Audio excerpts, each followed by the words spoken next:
Welcome back. We are following breaking news from Capitol Hill. Just in the last few minutes, a committee spokeswoman told NBC News the House Oversight Committee will subpoena Ghislaine Maxwell, quote, as expeditiously as possible. It comes after a motion to subpoena her passed in a subcommittee. It just passed in a subcommittee, I should say, just in the last hour.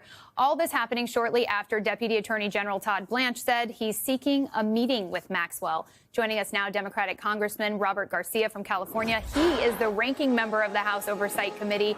And Congressman, appointed time for you to be with us. The subpoena motion was offered by your Republican colleague, Congressman Tim Burchett. What's your reaction, and what do you think your colleagues want to learn from Ghislaine Maxwell? Well, yeah, I mean, look, it's important first. Democrats actually voted unanimously with Republicans on this motion, and so it's bipartisan. I think what's important right now is that we get as much information on the Epstein files, what happened, who was involved, and Democrats support that, including, of course, as we know, some Republicans. We know, broadly speaking, though, Donald Trump is completely opposed to releasing the files. He's trying to divert. He's clearly hiding something. The Attorney General, Pam Bondi, is obviously also trying to hide something. She knows a lot of information. And so this is a piece of getting more information, but not the complete picture. I also want to add, I think it's really important that Ghislaine we're happy to have her subpoena and have her come in front of our committee. But let's be clear, this is not a good person. This is also someone that's been convicted of serious sex trafficking crimes. She's serving time. She likely wants a pardon herself. And so that does complicate this process. But we do think it's important to hear from her. And so that's why we decided to move forward. So to that point, is it important to you to have Ghislaine Maxwell brought before Congress to testify? What's the end game here?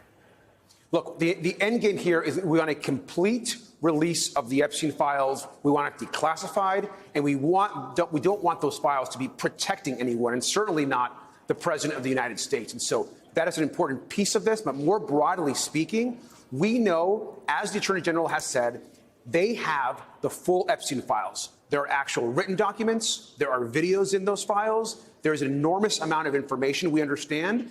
And what's really concerning, and which concern the American public, is why Donald Trump has done a complete turnaround. Now that he actually had the power to release the files, he is choosing not to. And not just essentially stepping back. He's attacking people that are calling for the release of the files, including people of his own base. And so this should alarm the entire country, including those that supported him. They feel betrayed. Democrats, we're going to fight every single day to ensure that the truth comes out. And if that means putting out subpoenas, if that means ensuring that we go to court to get documents, we're going to do everything we can in our power to do so. You have said, and you're just saying again, that we should keep up the pressure on the administration to release the Epstein files. Are you at all worried about what may be in those files when it comes to Democrats, or is this an altruistic effort to try to just get as much information to the public as possible? I'm not concerned, because at the end of the day, if you are sexually abusing young women, if you are committing crimes, if you are then somehow using that for political influence, everyone should be held accountable. And so what we want is a full release of the files, regardless of who is impacted. Powerful people with money, should not have the opportunity to abuse people in this country, particularly not abuse young women. And so we need to ensure that those files are fully released to the public. And what's really important here is right now Donald Trump is supporting, we know, eliminating health care for millions of Americans. He's not addressing the cost of goods and lowering them. He's not taking on the problems of the American public. And while he's making things worse for working people, he's betraying his base and he's lying to the American public. So now we know that not only will Donald Trump not actually help you and your family, he's going to lie to you, he's going to betray to you, and he's going to turn his back on the very people that voted for him. And that's at the heart of what the Epstein files is about. It's not just about doing the right thing in transparency. This is clearly about also Donald Trump's betrayal to his very own supporters. We just learned that the House has canceled votes and will actually go into recess early tomorrow. It appears that it may be in part an effort to avoid these Epstein motions. Here's what House Speaker Mike Johnson had to say.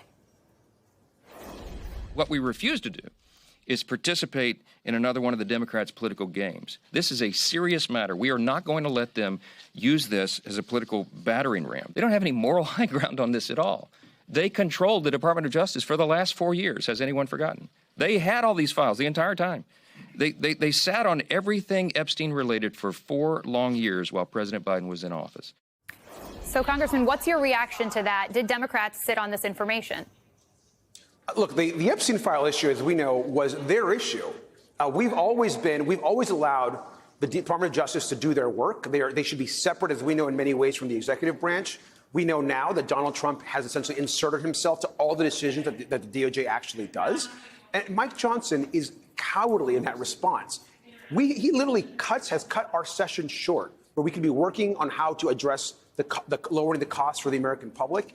And he's cutting it short because he does not want to answer questions about the Epstein files. He does not want his members voting to release the files. And so there's only one party here that's scared of this release, and that's clearly the Republicans and Donald Trump. We say release the files, bring the vote to the House floor right now for a full release, for declassification. There is nothing to hide, and we should not be scared of that full release. Congressman, when it comes to Deputy AG Todd Blanche, Trump's former personal attorney, he wants to meet with Ghislaine Maxwell. Do you agree with that? Is that a good idea? Look, I think this is where we've got to be a little bit concerned. There is no question that she is right now serving for horrific crimes, for sex trafficking, for all the abuse, for being a partner to Jeffrey Epstein. And so she is not a good person. And at the same time, Trump is now injecting himself there, which I think should cause us some concern, knowing that she probably very well wants a pardon from Donald Trump. And so, while it's important certainly to hear from her, and I think that she should do so in front of the committee, I think these kind of conversations that Trump is trying to have with her directly should cause us some concern, and we'll be monitoring it very closely. And a lot of people will be wondering whether a deal could be in the making for her. Congressman Robert Garcia, thank you so much for your time.